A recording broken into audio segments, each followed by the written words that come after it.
नमस्कार दोस्तों, स्वागत है आप सभी का हमारे इस यूट्यूब चैनल हिमायर क्लासेस में। और आज की इस वीडियो में हम बात करने वाले हैं कृषि जीव विज्ञान महत्वपूर्ण प्रश्न उत्तर यानी एग्रीकल्चर बायोलॉजी के मोस्ट इम्पोर्टेंट क्वेश्चंस के बारे में हम इस वीडियो में बात करेंगे। और ये जो वीडियो है ये अर्धवार्षिक और वार्षिक यानी बोर्ड एग्जाम और अर्धवार्षिक एग्जाम दोनों के लिए ही सबसे मोस्ट वीडियो रहने वाली है। ये जो प्रश्न है वो पूरी कृषि जीव विज्ञान के प्रश्न है। तो चलिए हम वीडियो को शुरू करते हैं। और वीडियो में जाने से पहले यदि आप चैनल पर नए हैं तो एक बार चैनल को सब्सक्राइब करें और वीडियो को लाइक करें। तो चलिए हम शुरू करते हैं अपनी वीडियो। हम प्रश्न उत्तर की बात करते हैं तो यहाँ मैंने प्रश्न और उत्तर दोनों ही चीज़ों को कंबाइन किया है। सबसे पहले प्रश्न की बात करें तो सबसे पहला प्रश्न है पादप पुनर्स्थापन क्या है।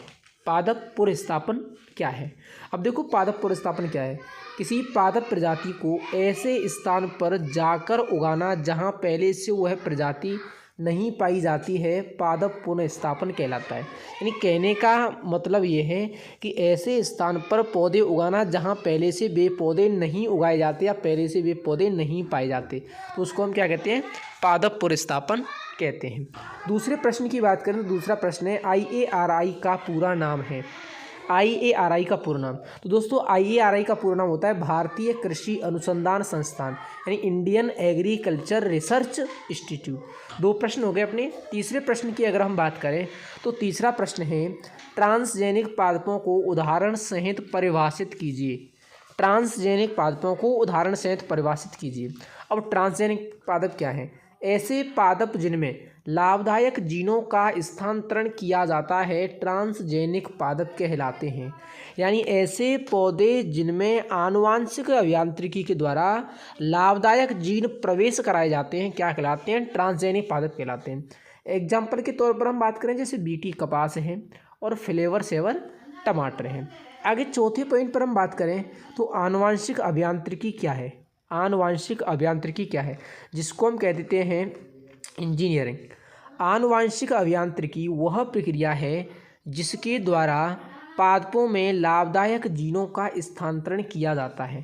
अब देखो दो चीज़ें होंगी, एक तो ट्रांसजेनिक पादप।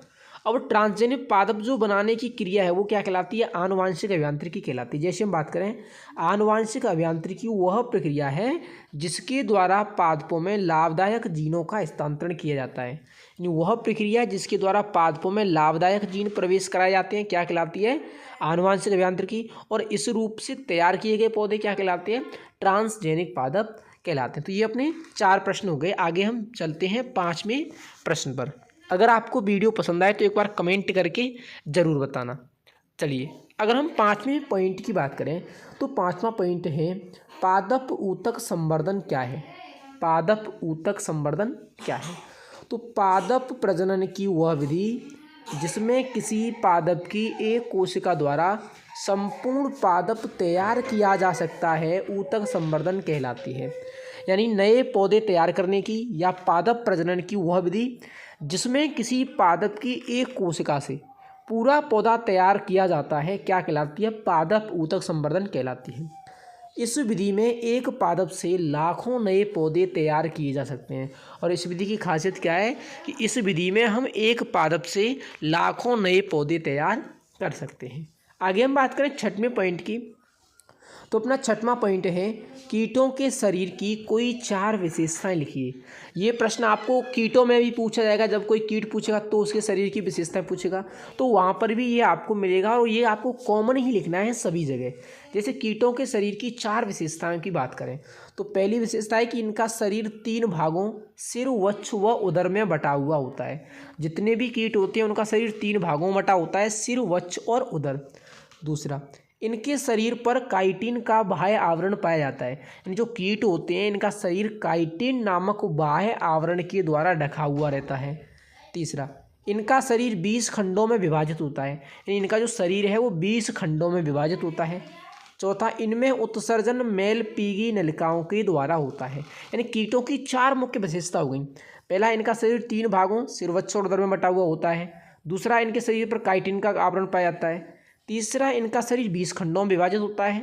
चौथा, इनमें उत्सर्जन मेल पीजी नलिकाओं के द्वारा होता है। तो 6 प्रश्न हो गए अपने। 7वें प्रश्न की बात करें तो 7वां प्रश्न है, फसलों को भंडारण में हानि पहुंचाने वाले कीटों के नाम लिखिए। यहाँ आपको भंडारण में हानि पहुंचाने वाले कीटों के नाम लिखने हैं। तो जैसे खफरा भृंग है, घुन है, सुरसाली है, ये कैसी हैं, भंडारण में हानि पहुंचाने वाले कीट हैं। अगला प्रश्न है, कातरा कीट की कौन सी अवस्था अधिक हानिकारक होती है? कातरा कीट की कौन सी अवस्था अधिक हानिकारक होती है? तो इसमें आता है सुंडी अवस्था, यानी कातरा की जो सुंडी होती है वो सबसे ज़्यादा नुकसानदायक होती है। 8 प्रश्न हो गए। आगे हम चलते हैं 9वें प्रश्न पर। और अभी तक आपने वीडियो को लाइक नहीं किया है तो एक बार वीडियो को लाइक करें और कमेंट करके बताएं कि आपको वीडियो ये कैसी लगी। आगे अपन बात करते हैं 9वें क्वेश्चन की। तो 9वां क्वेश्चन है, कीटों के भौतिक नियंत्रण के उपाय लिखिए। यानी कीटों के भौतिक नियंत्रण के उपाय आपको बताने हैं कि भौतिक विधि द्वारा कौन कौन से उपाय अपनाकर कीटों का नियंत्रण किया जा सकता है। तो कीटों के भौतिक नियंत्रण की अगर हम बात करें तो इसमें एक आता है तापमान, दूसरा प्रकाश, तीसरा आर्द्रता, चौथा ध्वनि और 5वां बिजली। इन सभी के द्वारा हम क्या कर सकते हैं, कीटों का भौतिक नियंत्रण कर सकते हैं। ध्यान रखना, तापमान, प्रकाश, आर्द्रता, ध्वनि और बिजली, इन सभी के द्वारा हम क्या करते हैं, कीटों का भौतिक नियंत्रण करते हैं। आगे हम बात करें अगला और सबसे मोस्ट पॉइंट, समाकलित कीट प्रबंधन क्या है। यह आपके बोर्ड के एग्जाम में 100% पूछा जाएगा। समाकलित कीट प्रबंधन क्या है? अगर हम समाकलित कीट प्रबंधन की बात करें तो कीट नियंत्रण का वह उपाय जो आर्थिक, सामाजिक, पारिस्थितिक रूप से लाभदायक हो, समाकलित कीट प्रबंधन कहलाता है। यानी अगर मैं सीधी सीधी भाषा में बात करूं तो कीट नियंत्रण का वह तरीका जो सामाजिक रूप से, आर्थिक रूप से और पर्यावरणीय रूप से लाभदायक होता है, क्या कहलाता है, समाकलित कीट प्रबंधन कहलाता है। या मैंने पर्यावरण की जगह पारिस्थितिकी कर दिया है तो ये और बेटर यहाँ बन जाता है। आगे हम 11वें क्वेश्चन की बात करें तो 11वां क्वेश्चन है कि नहीं, 2 परभक्षी कीटों के नाम लिखिए। अब परभक्षी का अर्थ क्या होता है, ऐसे कीट जो दूसरे कीटों को खा जाते हैं, परभक्षी कीट कहलाते हैं। तो यहाँ जो परभक्षी कीट है वो है कॉक्सिनेला और क्राइसोपरला। कॉक्सिनेला और क्राइसोपरला 2 परभक्षी कीट हैं। आगे अपन बात करें, आयरलैंड व बंगाल में दुर्भिक्ष का कारण लिखिए। आयरलैंड व बंगाल में दुर्भिक्ष का कारण लिखिए। तो अगर हम आयरलैंड में दुर्भिक्ष के कारण की बात करें तो ये है आलू का पछेती अंगमारी। बंगाल में दुर्भिक्ष के कारण की बात करें तो यह धान का भूरा पत्ती धब्बा। यहाँ दुर्भिक्ष का अर्थ होता है अकाल। आयरलैंड में अकाल किसके कारण पड़ा, आलू की पछेती अंगमारी के कारण। बंगाल में अकाल किसके कारण पड़ा, धान का भूरा पत्ती धब्बा रोग के कारण। अगला प्रश्न है, भारत में पादप रोग विज्ञान का जनक कहा जाता है। भारत में पादप रोग विज्ञान का जनक कहा जाता है तो ये हम कहते हैं ईजे बटलर को। ईजे बटलर को भारत में पादप रोग विज्ञान का जनक कहा जाता है। यहाँ तक अपने 13वें प्रश्न हो गए। आगे हम 14वें क्वेश्चन की बात करते हैं। और अगर आपको एक बार में ये प्रश्न समझ नहीं आ रहे हैं तो आप वीडियो को पीछे करके दोबारा भी प्रश्नों को देख सकते हैं। आगे अपन 14वें प्रश्न की बात करें तो 14वां प्रश्न है, अविकल्पी परजीवी क्या है। अगर हम अविकल्पी परजीवी की बात करें तो ऐसे परजीवी जीव जो केवल जीवित जीवों पर ही वृद्धि व गुणन करते हैं अविकल्पी परजीवी कहलाते हैं। जैसे हम बात करें एल्ब्यूगो, जो सरसों में एल्ब्यूगो कैंडिडा लगता है वो अविकल्पी परजीवी है। ये केवल जीवित जीवों पर ही पाए जाते हैं। तो इस तरह की यहाँ जो हमारी जो वीडियो है इसमें टोटल 50 प्रश्न हैं।